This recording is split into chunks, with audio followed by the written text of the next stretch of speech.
investor. Sejauh yang kita baca, sampai sekarang belum ada satupun investor yang masuk ke sana. Coba kalau ada sebutkan, kalau ada sebutkan misalnya 2 atau 1 gitu, investor mana yang sudah masuk ke sana. Yang saya dengar justru ada ratusan ribu hektar tanah sudah dikuasai oleh pengusaha-pengusaha tertentu. Dan untuk menanggapi Prof. Mahfud, Prof, mungkin nanti setelah pulang dari debat bisa di Google, sudah banyak yang masuk hanya pada Agung Sedayu. Dan nanti akan tambah lagi mungkin setelah Pilpres, karena mereka akan pasti akan wait and see melihat stabilitas politik di Indonesia. Realisasi anggaran kayak IKN kayak belum ada. Nanti saya bilang Mbak, kan anggaran kita diblokir semua. Kok kayak progres gimana sih? Anggaran nggak ada progresnya. Buat beli makan siangnya Pak Menteri itu progres.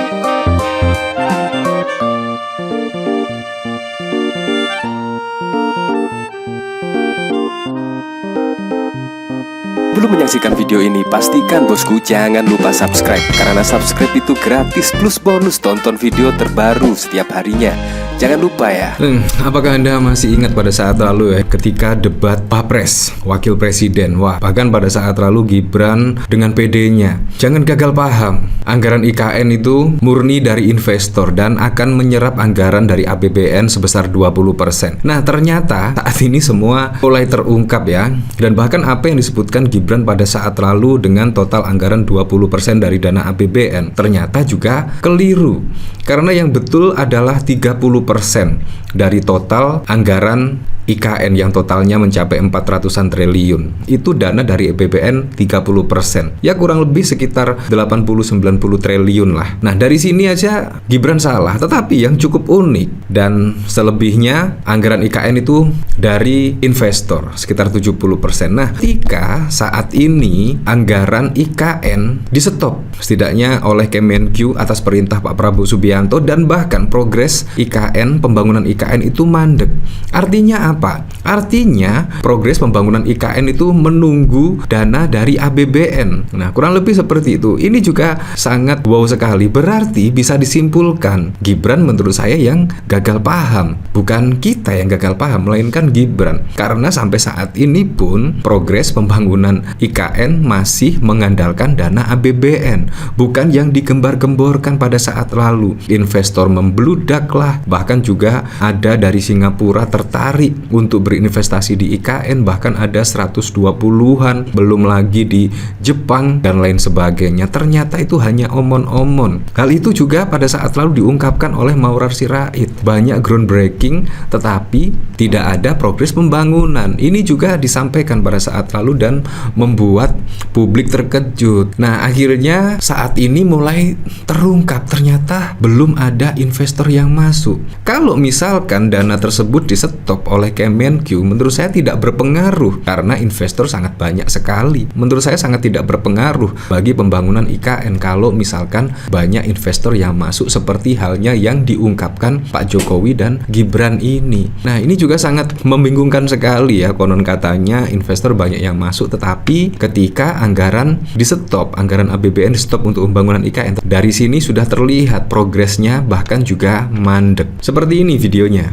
Tidak semuanya harus menggunakan APBN. Contoh IKN, banyak yang gagal paham. Tidak 100% pembangunan IKN itu menggunakan APBN. Yang digunakan hanya 20%. Sisanya adalah investasi dari swasta dan investasi dari luar negeri. Ini yang banyak yang gagal paham. Realisasi anggaran kayak IKN kayak belum ada. Nanti saya bilang Mbak, kan anggaran kita diblokir semua. Kok kayak progres gimana sih? Anggaran nggak ada progresnya. Buat beli makan siangnya Pak Menteri itu progres. Ya, bahkan ketika anggaran IKN diblokir semua, progres IKN bahkan juga mandek. Artinya investor tidak ada. Nah, kurang lebih seperti itu.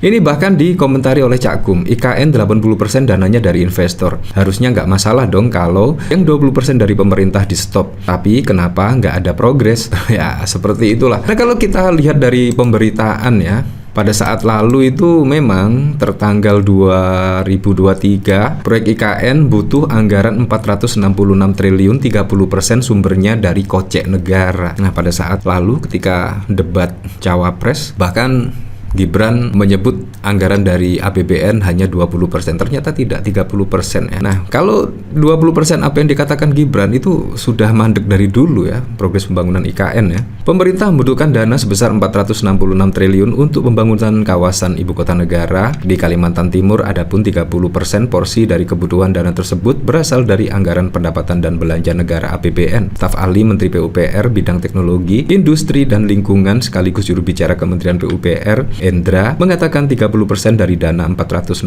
triliun yang dibutuhkan untuk penggarap IKN bersumber dari dana APBN. Kalau kita lihat dari anggaran yang awalnya 466 triliun itu 30% kan government subsidi. Pertama, zona 1A itu kan dari KIPP, kawasan inti pemerintahan pusat government core. Jadi area yang jadi government core itu penting. Jadi kami mulai dari situ pembangunan, kata Indra saat ditemui di kantor Kementerian PUPR pada 2 Mei 2023. Nah, artinya apa yang diucapkan oleh Gibran yang gagal paham ternyata Gibran sendiri saat ini juga sudah mulai terungkap ya, satu persatu ya. Nah, bahkan dikomentari oleh Steven, mungkin lagi nyelem apa lagi sambat. Bisa nggak kalau IKN betulan mangkrak kembaliin hutannya enggak? Ya, menurut saya sangat sulit sekali membangun hutan. Wah, membangun hutan sangat susah sekali, butuh berpuluh-puluh tahun ya. Dari Iwan Mulyono, urusan bohongnya sungguh paripurna. Boy, dasar anak abah dan kaum lobet, udah tahu kalau pertanyaan ini nggak mungkin bisa dijawab penjilat kok masih ditanyakan. Kamu bisa mikir nggak sih? Oh, investor itu yang bikin pagar laut bukan? Serius nanya. Suruh wapres, wah. Ya, Bapak si Jokowi sama anak Gibrantit bohongnya sempurna. Menteri PU sebut anggaran IKN diblokir Sri Mulyani, uangnya tidak ada. Ya, memang seperti itu. Jadi memang progresnya saat ini mandek ya. Nah, bahkan kalau kita lihat pemberitaan dari sini ya, pembangunan IKN 2025 dipastikan mandek. Menteri PU sebut dananya diblokir. Kalau misalkan ada dana investor, pastinya tidak akan mandek lah, tidak berpengaruh lah setidaknya terhadap pembangunan di IKN. Tetapi kenyataannya saat ini sangat berbeda jauh ya, seperti apa yang digembar-gemborkan Pak Jokowi pada saat lalu. Bayangkan loh, dana APBN itu sudah mengucur ke IKN itu berjumlahnya puluhan triliun. Nah, tiba-tiba mandek. Seharusnya Pak Jokowi itu jujur dari awal ya, kalau tidak ada yang tertarik minat berinvestasi di IKN. Jadi tidak harus seperti ini. Dan bahkan Pak Prabowo saat ini juga memangkas anggaran kementerian dan lembaga untuk kepentingan program prioritas makan bergizi gratis dan lain sebagainya. Bayangkan, Pak Prabowo bahkan saat ini ya terlihat pusing lah memikirkan anggaran yang defisit. Bahkan di bulan keduanya Pak Prabowo menjabat sebagai presiden, anggaran itu sudah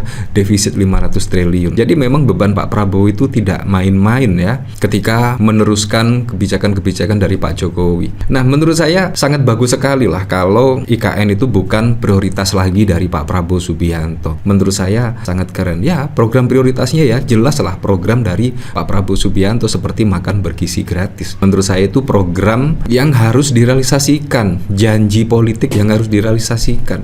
Menurut saya sangat masuk akal sekali. Menteri Pekerjaan Umum Doni mengungkapkan bahwa anggaran untuk membangun IKN masih diblokir. Hal ini membuat progres pembangunan IKN pada tahun 2025 dipastikan mandek. Dodi menjelaskan bahwa tidak ada realisasi anggaran yang bisa digunakan untuk pembangunan IKN di 2025. Hal ini disebabkan oleh instruksi Presiden nomor 1 tahun 2025 yang memangkas anggaran Kementerian PU sebesar 81 triliun. Wow, 81 triliun loh dipangkas. Ini memang sangat wow sekali ya, sangat wow sekali. Bahkan konon katanya Pak Prabowo itu saat ini di tahun 2025 akan membayar setidaknya hutang dan bunga jatuh tempo itu senilai 1.000 triliun lebih. Ini juga uang dari mana? Makanya Pak Prabowo saat ini sangat berpikir keras ya, berpikir keras bagaimana cara membuat APBN itu tidak defisit. Akhirnya memotong anggaran, memangkas anggaran sana sini. Ya, semoga sajalah kebijakan-kebijakan Pak Prabowo ini menuai hasil di kemudian hari ya.